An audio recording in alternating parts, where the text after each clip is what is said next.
YouTube, how's it going? Welcome back to the channel. So today, guys, we are gonna talk about the Master Duel tier list. Now, I should have placed this video beside or after the Nemleria video that I made yesterday, but there was lacking information, and I don't really like it. I feel like it's very weird. So, might as well gonna redo everything else. So here we are.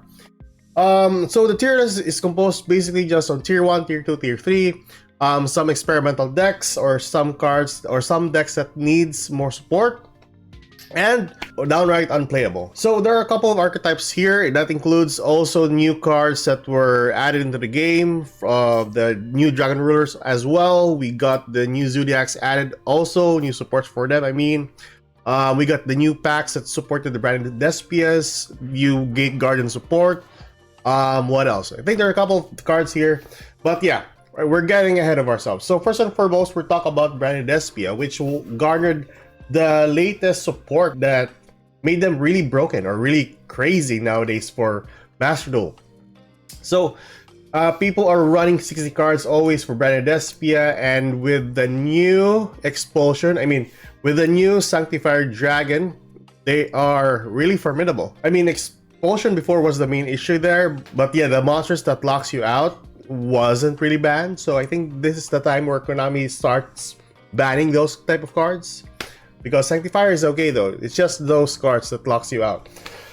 But yeah, nowadays brand fusion to one copy is not really a problem anymore for branded SPS because of the new supports that they got. They were mostly being played during the Duels Cup as well, so yeah, that goes to show that branded Despia is just so formidable nowadays in Master Duel. Dragon Links, they got hit with two cards, that is the Quick Launch and a copy of Chaos Space. Would that be significant enough to remove them from tier 1? In my own opinion, no. They are still a really strong deck, I think, beside branded Despia. Although the consistency maker of garnering more materials was cut off or was slightly nerfed because of the Quick Launch and the Chaos Space. But if you are an experienced Dragon Link player, I think you know that there are a ton of materials that can garner you an extra dragon to the field or to your hand, not just for the Quick Launch and the Chaos Space. Dragon Rulers. So Dragon Rulers got Tidal and the Redox into the game. Would that even change anything? Not really, because before Dragon Rulers was one of the strongest deck. Nowadays, no, I think it was just power crept by the recent cards nowadays, or the recent cards for Yu-Gi-Oh in general, making them like really hard to play with the current meta or to go up against the current meta, even in Master Duel. So I'm gonna put this one in unplayable. People are just playing this one on Tomahawk Turbo, so yeah, or basically use them in some other decks as an engine, like for the Armed Dragon, the Blue Eyes, and I think that's basically it. Even just playing Kashira with them would make them a little bit better. Then we have Floowandereeze. Floowandereeze, I would say, still a really good tier 3 deck. I would say I'm not gonna be like too generous with this deck because I really hate the birds. But in all honesty, unbiased enough, they're still a really good tier 3 deck, even though with a ton of hits to their deck. And if you are a first-time player with the game, if you see in their deck, there are a ton of numbers in their cards rather than the cards itself. So, really good tier 3 deck. Gate Guardian needs more support, I would say. I've seen some plays with Master Duel Central where he made a cross with branded SPS or the branded cards with the Gate Guardian to make it more playable. It was kind of good though, but I think any deck nowadays that you add a meta deck is really good or make it playable. Really fun deck if you're trying out some anime decks that are cheap. Really would like to recommend the Gate Guardian as one of those cards as well, or one of those decks as well. But other than that, needs more support at the moment. Pretty hard to actually play. We have Kashiras. Kashiras, I'm gonna put this one on tier 2. Still a really good deck though, but not that much before or the past month where it was really like the go-to deck to run in Masters. And nowadays, it's meh, I would say. You can play it whether you choose to play it or not. Then Labyrinth. Labyrinth still really formidable. Stovey Torby to 2 copies wasn't really like a big hit. It's just basically like a slap in the wrist for them. They're still really strong because they have still Shrine Dragleer to 3 copies. The most important one for the deck is basically the Ku Klux. That will allow them always to play in turn 1. Vanadium needs a little bit more experimentation. I tried this one with Bishels, with Runic, with Sprites. So far, so good. They are fun to play. A little bit expensive, but really fun to play. But we're still waiting for the new supports. Hopefully by next month or earlier next month or late next month. Either way, we're still waiting for the new supports to make them a little bit better. But so far, yeah, experimental, I would put this one there, or yeah, close to tier 3, or yeah, experimental. Mathmex, they got 2 hits into their arsenal. I think we have Diameter to 1, which was very funny, and then Silent Mining to 2, which was kind of okay though, because it wasn't like detrimental, or it wasn't like a hard hit to the archetype. Basically, Diameter to 1, people are still running 1 to 2 copies of the Diameter in their deck.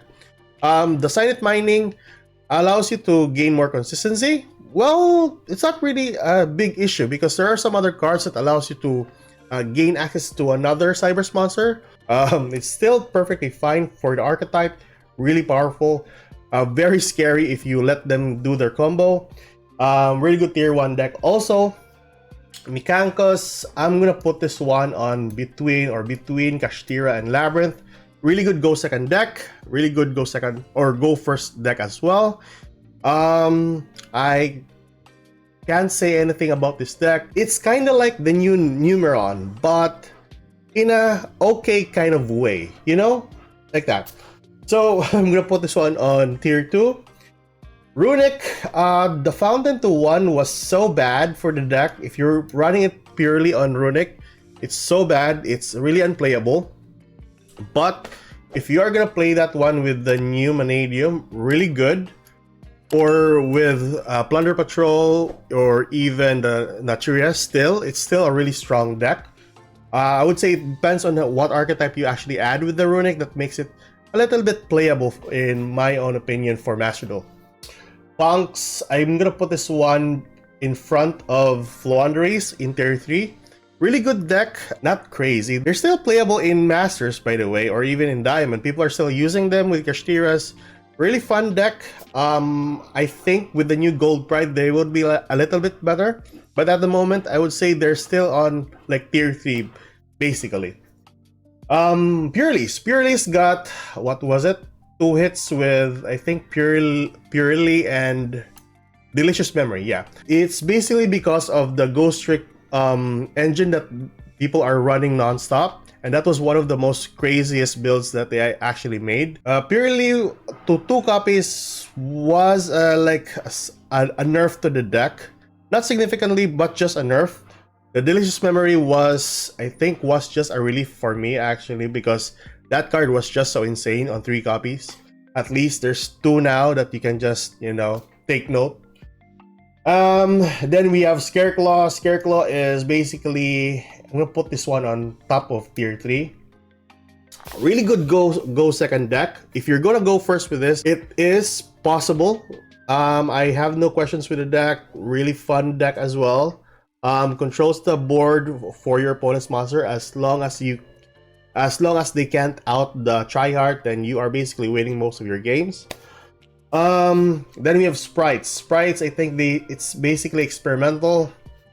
You need the proper cards for this to make this deck work now because of the hits with the Sprite, the recent hits to also the Frog. So it's hard for the Sprites nowadays, but I think it's gonna be harder for them also in the couple of months, seeing there's gonna be like new archetypes. So possibly we'll see some more significant hits, maybe the Sprite Elf or whatever. But yeah, that's just in my own opinion though.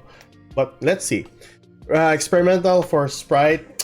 Sword Soul, I would say put this one here after Ashtiras. Now that might be a stretch, but Sword Soul is still one of the best decks nowadays. If you are a seasoned or an experienced Sword Soul player, I think you would know that you're still gonna run the same thing in your deck since 2 years ago, or since the inception of the game. You still have the same number of cards, you still have the same name of cards in your deck. Your board is still going to be the same, barrel on the floor with a copy of Shisha with a blackout at the back row. That is still a really strong board. Tier elements, I'm gonna put this one behind Punk or maybe after Punk. I'm not sure, but yeah, it's still a tier 3 deck, I would say. Hard to play with the current meta nowadays. It kind of bricks from time to time, even with the new supports with the trap card that allows you to search out the field spell.